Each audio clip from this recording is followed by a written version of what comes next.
ඉතින් අපේ ඩිසයින් එකත් විෂුවලි අස්ථාවරයි ඉන්න, අසමබරයි ඉන්න, රයිට්? සමබර නැත්තම් ඒක බලන පුද්ගලයා තුළ ඇති වෙන්නේ අස්ථාවර හැඟීම. ඇත්තටම මේ වීඩියෝ එක ඔයා බලනවා නම් YouTube එකේ යම්කිසි විදියකට හම්බ වෙලා මම කියනවා ඔයගොල්ලෝ වාසනාවන්ත. මොකද හේතුව ඔයගොල්ලෝ YouTube එකේ සර්ච් කරලා බැලුවොත් එහෙනම් visual balance කියන එක ඔයගොල්ලෝ මොනම භාෂාවකින් බැලුවත් ඒ ගොඩක් ටියුටෝරියල්ස් වල මේ mosaic balance කියන උගන්වන්නේ වීඩියෝ එකට. Learn and earn with graphic designing. Hello guys, welcome කියලා පිළිගන්නවා Learn and Earn YouTube channel එකේ design principle series එකේ දෙවෙනි වීඩියෝ එකට. මේ වීඩියෝ එකෙන් අපි කතා කරන්න බලාපොරොත්තු වෙනවා visual balance කියන design principle එක. මම කලින් වීඩියෝ කිව්වත් වගේ මේ වචන වලට බය වෙන්න එපා. අපි කතා කරන්නේ බොහොම සරල සිද්ධාන්ත කීපයක් තමයි මේ series එක යටතේ. right. මේකේ පාඩමට යන්න ඉස්සෙල්ලා පොඩි දෙයක් තියෙනවා මට ඔයගොල්ලොත් එක්ක කතා කරන්න visual balance කියන එක ගැන. ඔයගොල්ලෝ දන්නවා ඇති සාමාන්‍යයෙන් අපේ මනස එහෙම නැත්නම් මේ human brain එක ක්‍රියා කරන ආකාරයට අපි නිතරම කැමති ස්ථායීතාවයට, ස්ථාවරතාවයට. අපි ඒකනේ මේ හැම දෙයකින්ම අපි හදන්නේ මොකක් වෙන්නද? ස්ථාවර වෙන්නනේ. ෆයිනෑන්ෂියලි ස්ථාවර වෙන්න බලනවා, ලයිෆ් එක පැත්තෙන් ස්ථාවර වෙන්න බලනවා, අපේ ප්‍රොෆෙෂන් එක පැත්තෙන් ස්ථාවර වෙන්න බලනවා. යම් දේවල් කරලා අපි උත්සාහ කරන්නේ මොකද්ද? ස්ථාවර වෙන්න නේ. ගයක් හදාගෙන වාහනයක් කරගෙන ළමයි හදාගෙන අපි හදාගත්ත ෆ්‍රේම් එකක් තමයි. නමුත් ඒ යම් ෆ්‍රේම්ස් ඇතුළත අපි ස්ථාවර වෙන්න උත්සාහ කරනවා. ඒක මනුස්ස ස්වභාවය. right? එතකොට අපි දේවල් දකින්න කැමතිත් අන්නේ ස්ථාවරත්වය මත. අපි කැමති නෑ අස්ථාවරව තියෙන, වැටෙන්න තියෙන, වැනෙන්න තියෙන දේවල් දකින්න අපි කැමති නෑ. ඒක මනසේ ස්වභාවය. ඉතින් ඒකම තමයි අපි මෙතනදී ඇප්ලයි කරන්නේ. මොකද මිනිස් මනස මේ ඇහෙන් දකින්න දේ පවා ප්‍රොසෙස් කරන්නේ ඒකේ ස්ථාවරත්වය මත. එතකොට මේ ස්ථාවරත්වය තීරණය වෙන අනිත් සාධකයක් තමයි සමබරතාවය. නේ? අපි ඒකෙන් ලයිෆ් එකේ හැම වෙලේම බලන්නේ බැලන්ස් එක තියාගන්න, ප්‍රොෆෙෂනල් ලයිෆ් එක, වර්ක් ලයිෆ් එක, ෆැමිලි ලයිෆ් එකේ දේවල් අපි නිතරම හදනවා බැලන්ස් කරන්න. අපි කෑම වේලක් පවා අපි බැලන්ස් නියුට්‍රියන්ට්ස් ගන්න හදනවා. right? ඒ මොකද මේ සමබරතාවය ස්ථාවරත්වයත් එක්ක බැඳිලා පවතින. යම් කිසි දෙයක් සමබර නැත්තම්, right? අසමතුලිතයි නම් ඊතර අස්ථාවරත්වයක් කියනවා. ඒකට අපේ මනස කැමති නැහැ. ඉතින් අපේ ඩිසයින් එකත් විෂුවලි අස්ථාවරයි න, අසමබරයි න, right? සමබර නැත්තම් ඒක බලන පුද්ගලයා තුළ ඇති වෙන්නේ අස්ථාවර හැඟීමක්. ඒ අස්ථාවර හැඟීමෙන් ඒ පුද්ගලයාව ඒකෙන් ආකර්ෂණය කරනවද විකර්ෂණය කරනවද? විකර්ෂණය කරනවා. එහෙනම් ආකර්ෂණීය ඩිසයින් එකක් කරන්න මේ visual balance කියන එක අනිවාර්යයෙන්ම වැදගත් වෙන ඩිසයින් ප්‍රින්සිපල් එකක්, visual hierarchy වගේම. right. අපි එහෙනම් වීඩියෝ එකට යමු. alright friends, අපි එහෙනම් කතා කරන්න යන්නේ visual balance කියන මාතෘකාව ගැන මේ ස්ලයිඩ් ෂෝ එකත් එක්ක. right. එතකොට මම කතා කරා ඉස්සෙල්ලා balance එහෙම නැත්නම් සමබරතාවය කියන දේ ගැන. එතකොට මේ සමබරතාවය කියන වචනේත් එක්කම ඕගොල්ලන්ට ඔළුවට එන්නේ මොකද්ද? යම්කිසි බරවල් දෙකක් සමාන වීමනේ. සාමාන්‍යයෙන් අපිට සාමාන්‍ය ලෝකේ සමබරතාවය කියන්නේ බර මත රඳාපවතින දෙයක්. නේ? අපි ස්කේල් එකක් ගත්තා නම් සමතුලිතතාවය කියන්නේ වම් පැත්තේ තියෙන බරට දකුණු පැත්තේ තියෙන බර සමාන වෙන්න ඕනේ. එහෙමනම් අපිට ග්‍රැෆික් ඩිසයින් එක මොකද්ද මේ තියෙන බර? අන්න ඒක තමයි අපි කියන්නේ මේ graphic design එකක තියෙන visual elements වලට අපි කියනවා visual weight එකක් තියෙනවා කියලා. අපි බලමු. ඔයගලන්ට මේ පේන්නේ visual elements 6ක්. right? visual elements 6ක් එකම shape එකේ. නමුත් shape එක එක වුණාට ඔයගලන්ට පේනවා ඇති පළවෙනි square එකේ ඉඳලා 6 වෙනි square එකට යද්දී මේවායේ color density එක ක්‍රමානුකූලව එකින් එක අඩු වෙලා තියෙනවා. එතකොට ඔයගොල්ලෝ බැලුවොත් එහෙම ඔයගොල්ලෝ මේ වම් පැත්තෙම තියෙන එක, right? මෙන්න මේක අපි කොච්චර නොබලන්න උත්සාහ කරත්, බලහත්කාරයෙන් අපි මේක බලන්න උත්සාහ කරත් අපේ ඇහැ ඉබේටම බයස් වෙනවා කොතෙන්ටද? මෙතෙන්ට. අන්න ඒ වගේ objects අපි කියනවා visually higher weight එකක් තියෙන objects කියලා. ඒවා visually බරින් වැඩි. එතකොට අපි visual balance එකක් create කරද්දී අපේ design එක ඇතුළේදී මේ ගැන consider කරන්න අවශ්‍යයි. අපේ visual elements වල බර ගැන consider කරන්න අවශ්‍යයි. එහෙනම් පළවෙනි සාධකයේ visual elements වල බර රඳා පවතිනවා. ඒකේ color density එකත් එක්ක, color depth එකත් එක්ක සහ contrast එකත් එක්ක. අපි තව අවස්ථාවක් බලමු. මෙන්න මේ අවස්ථාවේදීත් මම පාවිච්චි කරලා තියෙන්නේ එකම object එක, එකම square එක, එකම shape එක. නමුත් මේ අවස්ථාවේදී මේ objects හයේ size එක ක්‍රමානුකූලව පොඩි වෙනවා. මෙතනින් අපි ලොකුම size එක පටන් ගත්තම මෙතනින් පොඩිම size එකට යනවා. මෙතනදී අපි බැලුවොත් එහෙම අපිට අපේ ඇහැ නිරන්තරයෙන් ඇදෙන්නේ මෙන්න මේ දිශාවට. right? මොකද හේතුව මෙන්න මේ ලොකු object එකේ visual weight එක පොඩි object එකේ visual weight එකට වඩා වැඩි.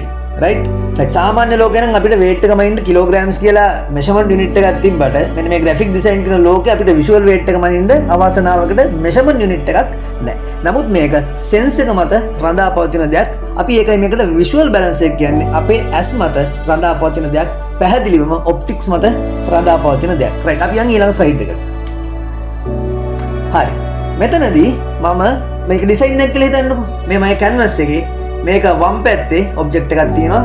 දකුණු පැත්තේ object එකක් තියෙනවා. මම මේකේ screen එක මැද්දෙන් ඇන්දොත් මෙන්න මේ වගේ සිරස් මධ්‍ය රේඛාව ඔයගලන්ට පේනවා ඇති. මේ design එකේ මේක වම් පැත්ත මේක දකුණු පැත්ත design එකේ වම් පැත්තේ තියෙන object එක visually weight එකකින් වැඩි design එකේ දකුණු පැත්තේ තියෙන object එකට සාපේක්ෂව. ඒ නිසා මේක balance වෙන්නේ නැහැ. අපි ගත්තොත් මෙන්න මේ අවස්ථාව. මේකෙත් අපි මධ්‍ය රේඛාව ඇඳලා බැලුවොත් ඔයගලන්ට පේනවා ඇති design එකේ මේ පැත්තේ තියෙන object එක සැලකිය යුතු තරමින් visual weight එක වැඩි design එකේ දකුණු පැත්තේ තියෙන object එකට සාපේක්ෂව. එහෙනම් මේ design එකත් balance වෙන්නේ නැහැ. මෙන්න මේ අවස්ථාව. අතන මේ අවස්ථාව හරිම ඉන්ටරෙස්ටිං. මොකද හේතුව අපිට ගණිතයේදී වගේම right ගණිතයේදීත් අපි ගත්තම මේ පැත්තේ කිලෝ 4ක් තියෙනවා නම් මේ පැත්තේ 1 කිලෝග්‍රෑම් මේවා 4ක් තියෙනවා නම් මේ දෙක මොකද වෙන්නේ? සමානයි. අන්න ඒ දෙයම අපිට visual ලෝකේ graphic designing වලිත් වෙනවා. මේකේ මම මධ්‍ය රේඛාව ඇන්දොත් මේ පැත්තයි සමානයි. එහෙනම් මේක balance design එකක් බවට පත් වෙනවා. right. දැන් අපි practical design එකකින් මේ දේ කතා කරමු. මේ තියෙන්නේ මම මේ දවස්වල ඩිසයින් කරමින් ඉන්න සයිඩ් ෂෝ එක ස්ලයිඩ් එකක්. මේකේ ඕගොල්ලෝ දැක්කොත් එහෙම මම ඇන්දොත් සිරස් මධ්‍ය රේඛාව ඕගලන්ට පේනවා මේකේ වම් පැත්තයි දකුණු පැත්තයි කොච්චර දුරට සමබරද කියන එක.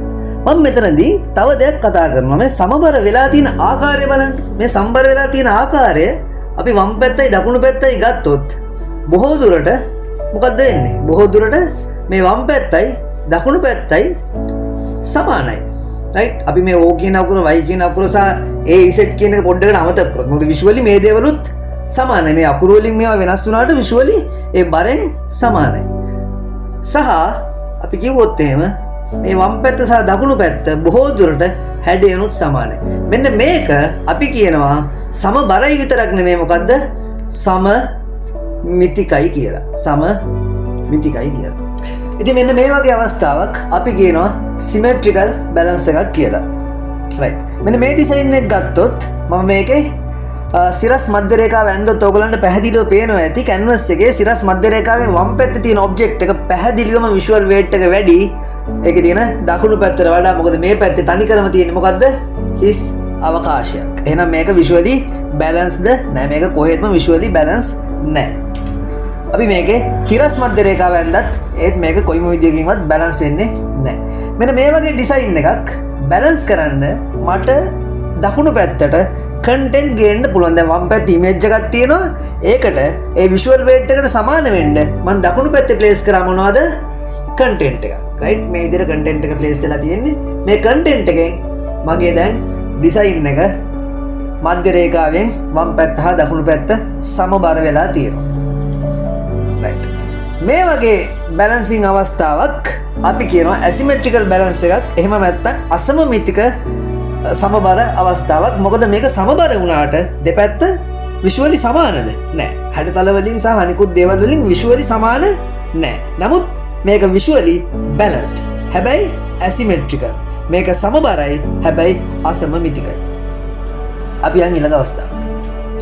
right මේ ඩිසයින් එකේ මම මේ යට තියෙන ඔබ්ජෙක්ට් එක ගලවලා අයින් කරා. මොකද හේතුව අපි හිතුවොත් එහෙම මේ ඩිසයින් එකට අපිට අවශ්‍ය කරන්නේ මෙන්න මේ ඩීටේල් එක විතරයි. about the details of a company කොම මෙන්න මේ තියෙන bullet point එක විතරයි අපිට දාන්න අවසර තියෙන. ඒක තමයි මේකේ තියෙන එකම information එක. මෙන්න මේ වෙලාවේදී අපි ඩිසයින් එක දැන් බැලන්ස්ද? නෑ. අපි ගත්තොත් එහෙම මේ වම් පැත්තේ පැහැදිලිවම වම් පැත්තේ visual weight එක වැඩි. දකුණු පැත්තේ මෙන්න මේ තියෙන හිස් අවකාශය නිසා. right එහෙමනම් මේක බැලන්ස් කරන්න අපි මොකද කරන්නේ? දැන් ඔයගොල්ලෝ හිතලා බලන්න මෙන්න මේ වගේ දෙයක් අපි දැක්කොත් right මෙන්න මේ වගේ හැඩයක් තියෙනවා, මෙතන ගලක් තියෙනවා, මෙතනින් රැඳිලා තියෙනවා. අපි මේක බැලන්ස් කරන්න මොකද කරන්නේ? මෙතෙන්ට ගහනවා මොකද්ද? මුක්කුවක්. right මෙතන මුක්කුවක් ගහුවා නම් මේක මොකද වෙන්නේ? සමබර වෙනවා. මුක්කුවක් කියලා මම අදහස් කරේ මොකද්ද? මම අදහස් කරේ මෙන්න මේ වගේ දෙයක්. අපි ගේනවා මෙතෙන්ට මේ ඩිසයින් එකට ෆොරින් ඔබ්ජෙක්ට් එකක්. ඒ කියන්නේ මේක මේ ඩිසයින් එකට අවශ්‍ය නැහැ. මේ ඩිසයින් එකේ ইনফර්මේෂන් වලට මේක අවශ්‍ය නැහැ. මේක නිකම්ම graphical component එකක් විතරයි. මෙන්න මේ වගේ components එහෙම නැත්නම් මේ වගේ objects අපි කියනවා decorative objects එහෙම නැත්නම් ornamental objects කියලා. මොකද හේතුව මේක අපි පාවිච්චි කරන්නේ ඇත්තටම මේ ඩිසයින් එකේ සමබරතාවය පවත්වා ගැනීමට විතරයි. ඒ කියන්නේ ඩිසයින් එකේ යම්කිසි ඩිසයින් ප්‍රින්සිපල් එකක් බ්‍රේක් වෙන එක වළක්වා ගන්න තමයි අපි මේ ඔබ්ජෙක්ට් එක පාවිච්චි කරන්නේ. නැත්නම් අපි මේ කන්වින්ස් කරන මැසේජ් එකට මේ ඔබ්ජෙක්ට් එකේ වැදගත්කමක් තියනවද? නැහැ. මේ ඔබ්ජෙක්ට් එකේ වැදගත්කමක් නැහැ. දැන් අපි ගත්තොත් මේක perfectly balance වෙලා තියෙනවා. right. මම මේ පෙන්නන්නේ දෙවෙනි ආකාරය. මට මේක balance කරගන්න අපි හිතුවොත් අපිට foreign object එකක් ගේන්නත් බෑ. මොකද හේතුව අපි සමහර වෙලාවට maintain කරනවා අපේ theme එකේ අපි කියනවා simplism. එහෙම නැත්නම් minimalism කියන එක. අපි කොහොම simple design එකක් කරන්නේ. එතකොට අපිට foreign object එකක් මේ design එකට ගෙනල්ලා අපේ theme එක vanish කරගන්න බෑ. අන්න ඒ අවස්ථාවක මම ට්‍රික් එකක් විදියට පාවිච්චි කරනවා මේ දකුණු පැත්තේ තියෙන කන්ටෙන්ට් එක මොකද කරන්නේ මම මධ්‍ය රේඛාවෙන් දකුණු පැත්තේ පොඩ්ඩක් විසරණය කරනවා මේ විදියට ස්ප්‍රෙඩ් කරගන්නවා අන්න ඒකෙන් අපිට පොඩ්ඩක් මේකේ ගේමක් ගහගන්න පුළුවන් අවස්ථාවක් ලාවට එනවා නමුත් මේක පර්ෆෙක්ට් නෑ රයිට් නමුත් හැබැයි දැන් මේක අපිට අර වගේ ලොකු ඔබ්ජෙක්ට් එකක් දැන් ගේන්න නැතුව මෙතෙන්ට පොඩි ඔබ්ජෙක්ට් එකක් ඉන්ට්‍රොඩියුස් කරන්න රීඩ් මෝ වගේ එකක් එහෙම නැත්නම් පොඩි බටන් එකක් මොනවා හරි පොඩි විෂුවල් එලිමන්ට් එකක් මෙතනට දැම්මනම් දැන් මේක අපිට පර්ෆෙක්ට්ලි බැලන්ස් කරගන්න පුළුවන්. මම මේ පෙන්නුවේ ප්‍රැක්ටිකලි අපිට ඇතිවන ප්‍රශ්නයක්. අතරම ඩිසයින් එකක් කරනවා කියන්නේ ප්‍රොබ්ලම් සෝල්විං එකක් නේ. දැන් මෙතන අපිට ප්‍රොබ්ලම් එකක් ඇවිල්ලා තියෙනවා විෂුවල් බැලන්ස් එක නැති වෙලා. ඒ විෂුවල් බැලන්ස් එක ඇති කරගන්න අපි දැන් විවිධ ට්‍රික්ස් උත්සාහ කරනවා. ඒ වගේ ට්‍රික්ස් තමයි මම මේ පෙන්නුවේ. රයිට් මේ පෙන්නන්නේ මම ප්‍රැක්ටිකලි ඇසිමෙට්‍රිකල් බැලන්ස් කියන අවස්ථාවේ යෙදිච්ච අවස්ථාව.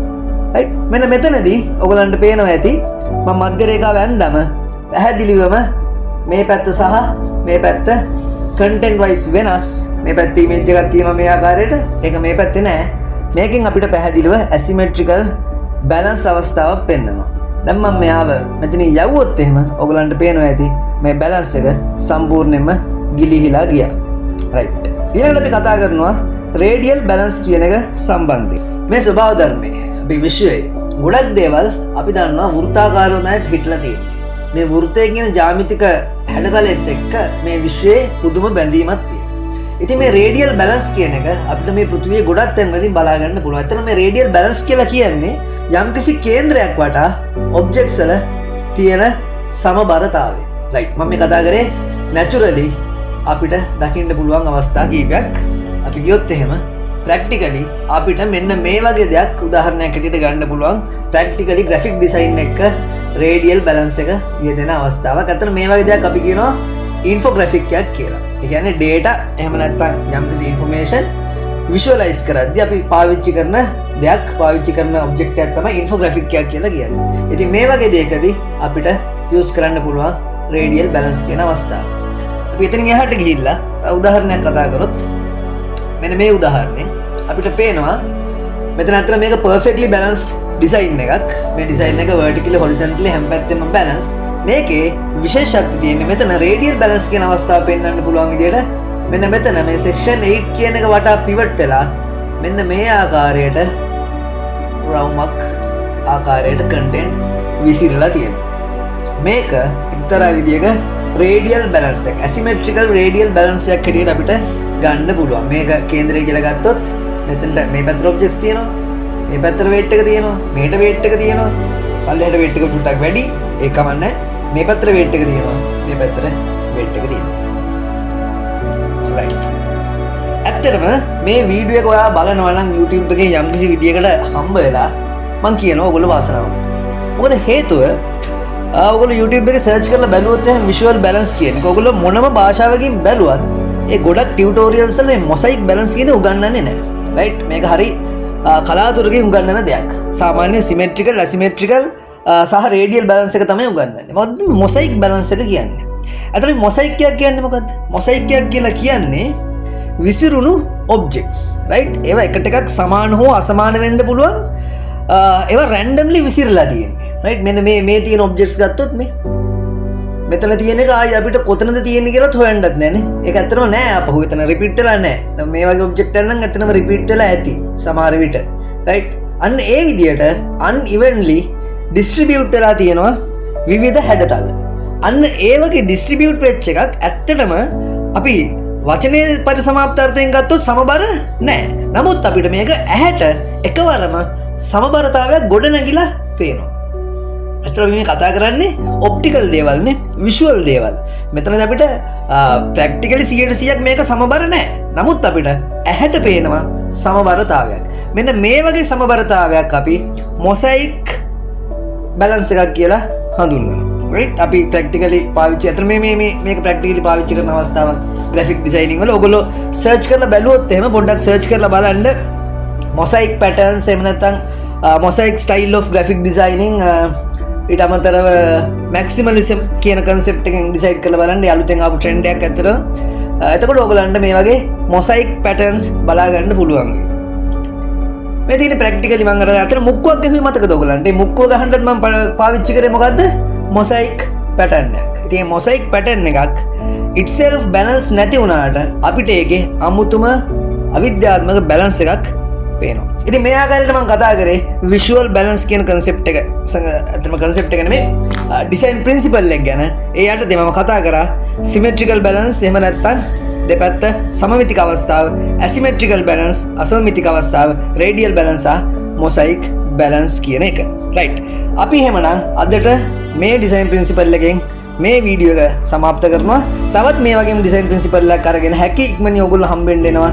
ඉතින් එතකන් රැඳිලා ඉන්න සතුටින් ඉන්න ඒ වගේම subscribe කරන්න ඔයගොල්ලන්ගේ අදහස් ප්‍රකාශ කරන්න මම හරි ආසයි ඔයගොල්ලන්ගේ අදහස් දැනගන්න මොකද improvements තියෙනවා නම් මට ඒවා කරන්න පුළුවන් ඉතින් ඔයගොල්ලන්ට සුබ දවසක් වේවා සුබ අනාගතයක් වේවා